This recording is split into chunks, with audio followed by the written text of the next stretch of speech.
بسم اللہ الرحمن الرحیم۔ السلام علیکم۔ آج تاریخ 8 جنوری 2022 بروز ہفتہ۔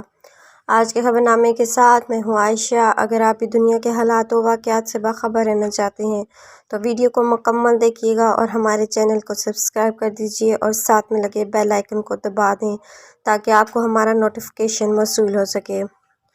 بڑھتے ہیں خبر نامے کی جانب اور شامل کرتے ہیں آج کی پہلی خبر۔ وفاقی دارالحکومت میں بارش، اسلام آباد میں سیلاب کا خدشہ ظاہر کر دیا گیا۔ وفاقی دارالحکومت میں گزشتہ کئی دنوں سے وقفے سے بارش کا سلسلہ جاری ہے۔ مسلسل بارش کی وجہ سے وفاقی دارالحکومت میں سیلاب کا خدشہ ظاہر کر دیا گیا۔ تفصیلات کے مطابق بارشوں کے طویل اسپیل کے پیش نظر اسلام آباد کے مختلف علاقوں کو سیلابی صورتحال کا سامنا ہے۔ انتظامیہ کے مطابق اسلام آباد کے مختلف علاقوں میں سیلابی صورتحال پیدا ہونے کا خطرہ منڈلانے لگا، جس کے پیش نظر ریسکیو ٹیموں کو ہائی الرٹ کر دیا گیا۔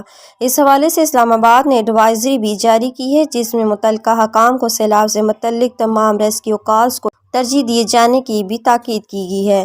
اسلام آباد میں بارشوں کا سلسلہ جاری ہے، جس سے E11، کرامڑی سواں، بارہکوہ اور نالہ کورنگ اور دیگر علاقوں کو سیلابی صورتحال کا سامنا کرنا پڑ سکتا ہے۔ یاد رہے کہ پنجاب کے مختلف علاقوں میں بارشوں کے باعث حادثات میں 2 بچوں اور خاتون سمیت 7 افراد جاں بحق جبکہ 12 زخمی ہوئے، جنہیں اسپتال منتقل کر دیا گیا ہے۔ چھتیں گرنے کے واقعات گوجرانوالہ، قصور، چنیوٹ اور گجرات میں ہوئے۔ اسلام آباد، راولپنڈی میں بھی تیز بارش ہوئی۔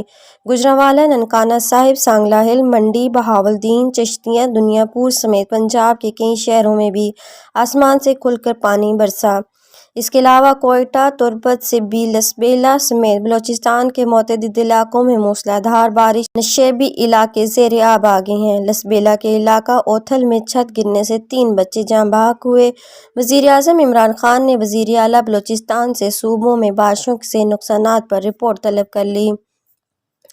آج کے خبر نامے میں اتنا ہی۔ مزید خبروں کے لیے دیکھتے رہیے گا AF نیوز ورلڈ اور مجھے دیجیے اجازت۔ اللہ حافظ۔